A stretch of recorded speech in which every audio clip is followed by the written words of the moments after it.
an employee, an entrepreneur, and a consultant since 1988. With experience in business from hotels to fast food outlets, from catering services to restaurants. He has recently written a book titled Restaurant Startups. To begin, Sabina is going to share a few food trends with us. The first trend we'd like to take you through is the ethnic, local and street food inspired menu, which is served in a contemporary version or a contemporary setting. And a very fine example of this is the Bombay Canteen in Lower Parel. Cultural and ethnic flavors are hot new food trends, and people are actually seeking a little more authenticity or a little more connection to their roots when it comes to food. So that's what Bombay Chef has capitalized on. They've taken, they serve everything from the humble maska pav to the faluda to banana roasted fish, lotus root infused coconut curries. And the idea really came from wanting to develop a concept that had a social and cultural context to the city. At the heart of it, it celebrates India not just through the food, but also through the setting. You have, this kind of Bombay-style fit-out decor. You have retro Hindi music playing in the background, and all of that as well. The second trend is one on pop-up restaurants. And this is very interesting because it's bringing us back to sharing food with a community. And two examples of this are the Gypsy Kitchen and the Bori Kitchen. Pop-ups are unique experiences that give diners a chance to try something new, whether it's a meal served in the dark or one made entirely of traditional home recipes. They can take the form of a supper club at an undisclosed location or typically at people's homes. They often showcase a specific type of cuisine, and they are very good ways for diners to experience something new, as well as for chefs who are planning to launch their own venture to have a trial or a test bag. The Gypsy Kitchen creates a fun new pop-up format for housewives to earn a supplementary income from something they personally enjoy doing, that's cooking. And they also aim to document and conserve the rich tradition of home cooking. Now I'm going to hand it over to Ravi, and he's probably going to debunk a lot of trends and tell you how seriously you need to take a food trend or not. I'm really excited and I'm challenged. I'm excited because I'm really very, very passionate about this field. I have been since I grew up. I watched my grandfather run a hotel in Pahalgam in Kashmir, and watched him look after his guests there, and that's when I felt that that is going to be my field. It's another thing that the insurgency forced us to shut down that hotel, and I had to work, fulfill my dream through other people's businesses, whether as an employee. I did run my own business for a while, and also as a consultant. So I become a sort of an intrapreneur in their businesses. And I'm very challenged also today because while I have lots to share with you, I was speaking with some of you, and all of you are from such dynamically different backgrounds. And each of you has a different understanding of food, a different degree of understanding of business. And so to bring you all to an equal platform, I've put down some thoughts, and I know Johan has as well. And each of us in our respective modules is going to try and share with you whatever experiences, practical experiences that we feel you could utilize in your journey. I can't tell you today about molecular gastronomy, and it's not only about food. In fact, it's about what else is there besides food in the food business. So while I have learnt cooking, baking professionally, and I can do that when need be, that's not my forte, and that's not what I focus on. And what we are focusing on today, and what I focus on, is the business of food. Some years ago, a man came to me and said, I have this great idea of starting a Mexican eatery. This was about 5-7 years ago. And I thought it was fantastic, because he really understood why he was doing that.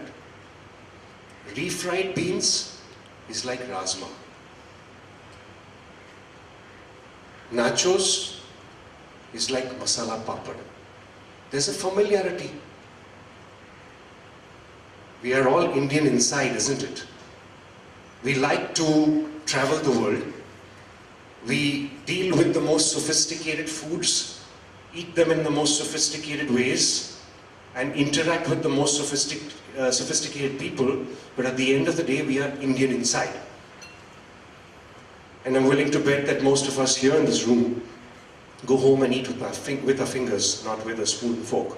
At least most of us do. So, it's a great idea, I thought, and it was new at that time.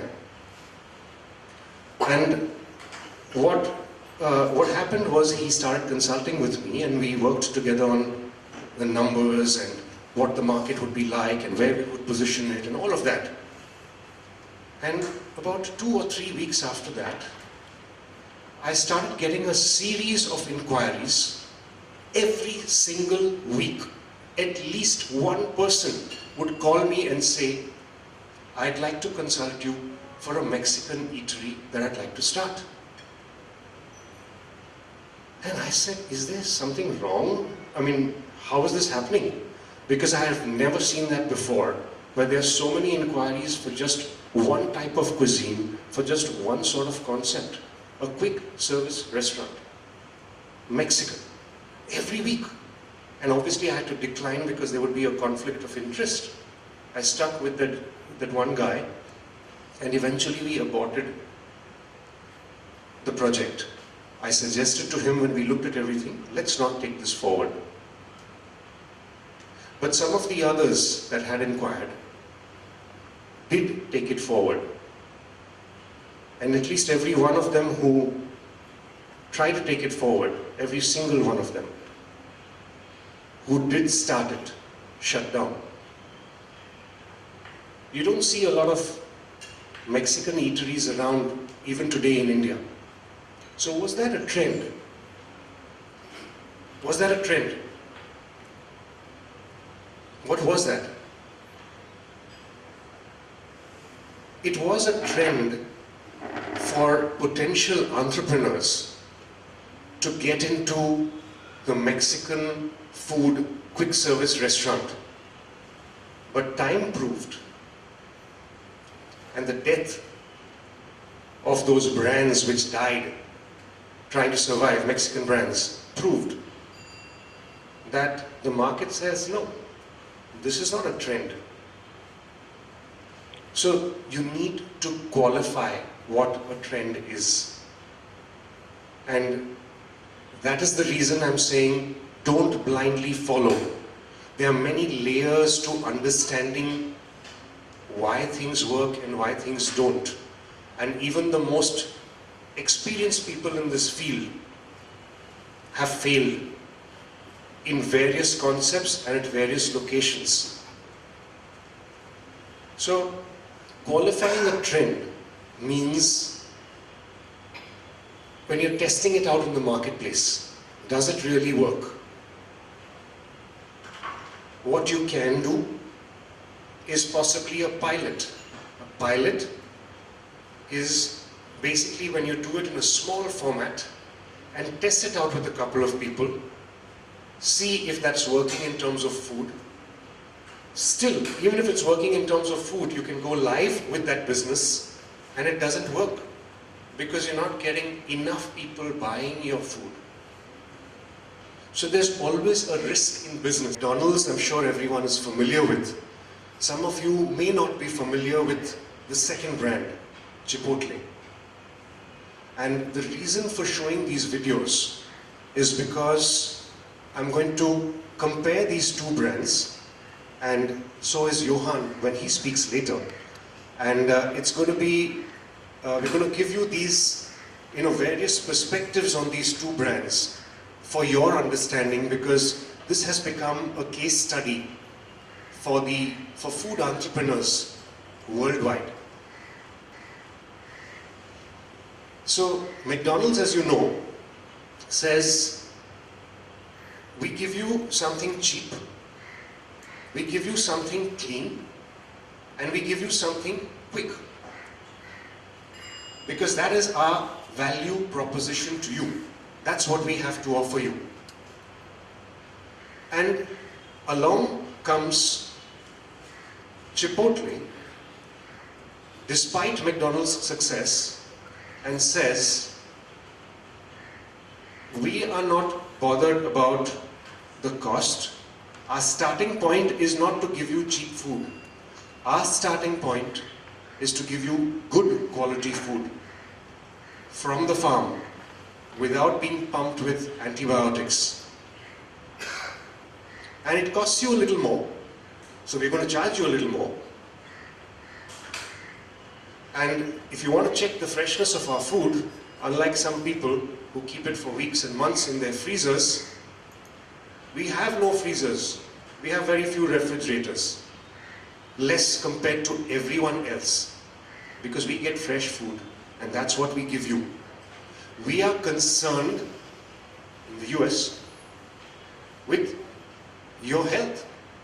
Our starting point is good quality, fresh food. So, it became so popular in the US very, very quickly that Chipotle became this poster boy. Wow, Chipotle. And suddenly, McDonald's, who everybody had joked about, yeah, you don't know what these guys are putting into their food, they're pumping all these hormones and antibiotics. We knew all this all along. Everybody knew this. Still we consumed it. We joked about it and still we consumed it because it was so important to us to have clean, quick, cheap food. And then in the US, after many decades of McDonald's existence, when obesity and other health issues began affecting the consumers, that's when it began drawing attention. That in comes this refreshing concept which says, we know you have an obesity problem, we know there are lifestyle issues here in the US, and we want to address that. We don't want to do this old formula where all these guys, McDonald's and KFC and everybody's doing. The other thing that I want to say is, if I'm saying to you, consumer insights is the second large point that I want to make to you in this module of trends. Where do ideas come from besides the internet?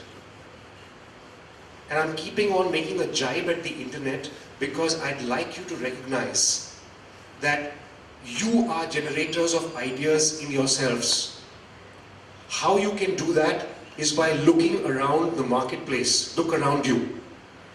Don't bank on the internet. Look around you at your potential customers.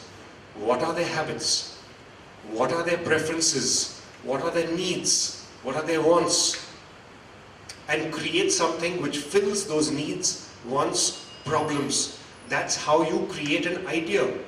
And many people succeeding in that idea is what creates a trend. Create something unique or something similar with a uniqueness. And to end this module of trends, which may surprise you that I'm not enlisting all those trends, I explained to you why. Don't look at all those trends, is what I'm telling you. Look at them from a different perspective. Those which have food with integrity are most important, and that will never go out of fashion, food with integrity. Because food is a very sensitive thing, you're putting it into your mouth. And two, consumer insights. That is the basis of which new business ideas are built. If a business is dying, trends are and insights into consumer habits are the basis of which you re-engineer businesses. So that is consumer insights and food with integrity are the two most powerful things I can tell you in trends. The rest you can look up on the internet.